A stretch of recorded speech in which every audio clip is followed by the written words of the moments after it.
Hello అండి. నమస్తే. Welcome back to my channel Sri విరోహిమాస్ కిచెన్. ఏ టిఫిన్స్‌లోకైనా ఒక్కసారి ఈ పుదీనా చట్నీని ట్రై చేసి చూడండి. డెఫినెట్‌గా సూపర్‌గా ఉంది అంటారు. నేనిక్కడ దోసతో సర్వ్ చేసుకుంటున్నాను. హెల్తీగా ఒకసారి వీడియోలో చేసినట్టు చేసి చూడండి. చాలా బావుంటుంది. ఎలా చేయాలో వీడియోలోకి వెళ్లి చూసేద్దాం పదండి.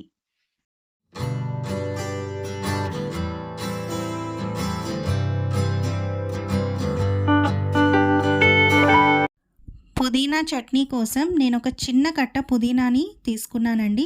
వాటిని కాడల నుంచి ఆకుల్ని సెపరేట్ చేసి నీట్‌గా 2, 3 టైమ్స్ వాష్ చేసుకొని ఇలా తీసుకొని పక్కన పెట్టుకోండి.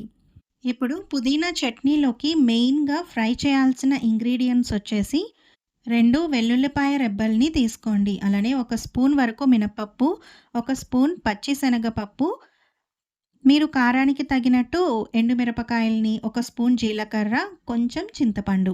ఇవన్నీ ముందుగా సిద్ధం చేసి పెట్టుకోండి. ఇప్పుడు స్టవ్ పైన పాన్ పెట్టుకొని ఆయిల్ హీట్ అయ్యాక ఫస్ట్ మినపప్పు అలానే పచ్చిశనగపప్పు దోరగా ఫ్రై చేసుకోవాలి. ముందు మనం ఇవి దోరగా ఫ్రై అయ్యాక మిగిలిన ఇంగ్రీడియంట్స్ని ఒకదాని తర్వాత ఒకటి ఈజీగా ఫ్రై చేసుకోవచ్చు. ఇవి మనకి ఫస్ట్ దోరగా ఫ్రై అయ్యేంత వరకు ఫ్రై చేసుకున్నాక మీరు తినే కారానికి తగినట్టు ఎండుమిరపకాయలని అలానే ఈ చిన్న కట్ట పుదీనాకి సరిపడా ఒక 2 వెల్లుల్లిపాయ రెబ్బల్ని తొక్క తీసేసి ఇలా యాడ్ చేశానండి.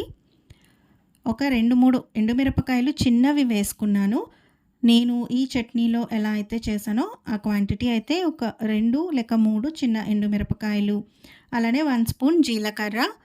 ఇప్పుడు నేను ముందుగా కడిగి పెట్టుకున్న పుదీనా ఆకుల్ని కూడా వేసేసి మొత్తం పుదీనా ఆకుల్లో నుంచి వాటర్ అనేది రిలీజ్ అయ్యి ఆవిరయ్యేంత వరకు ఫ్రై చేసుకోవాలి.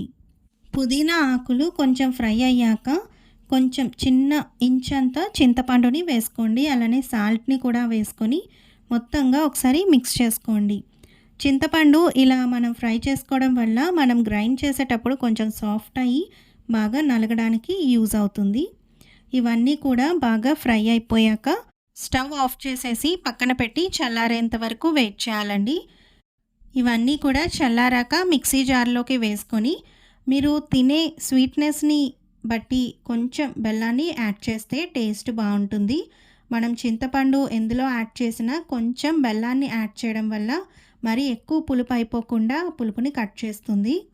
నేను ఇక్కడ కొంచెం బెల్లాన్ని యాడ్ చేసి మొత్తంగా స్మూత్‌గా బ్లెండ్ అయ్యేటట్టు బ్లెండ్ చేసుకుంటున్నానండి. ఫస్ట్ ఇలా బ్లెండ్ అయ్యాక కొంచెం వాటర్‌ని యాడ్ చేసుకొని స్మూత్ టెక్స్చర్ వచ్చేంత వరకు ఇలా బ్లెండ్ చేసుకుంటే టిఫిన్స్‌లోకి చాలా టేస్టీగా ఉంటుంది. ఈ కన్సిస్టెన్సీ ఉంటే చాలా బాగుంటుంది. ఇప్పుడు ఇందులోకి తాలింపు కోసం స్టవ్ పైన తడకా పాన్ పెట్టుకొని ఆయిల్ హీట్ అయ్యాక ఆవాలు, అలానే కొంచెం ఇంగువ, కరివేపాకు చాలా సింపుల్‌గా చేసుకునే ఈ పోపు ఇందులోకి కరెక్ట్‌గా సెట్ అవుతుంది.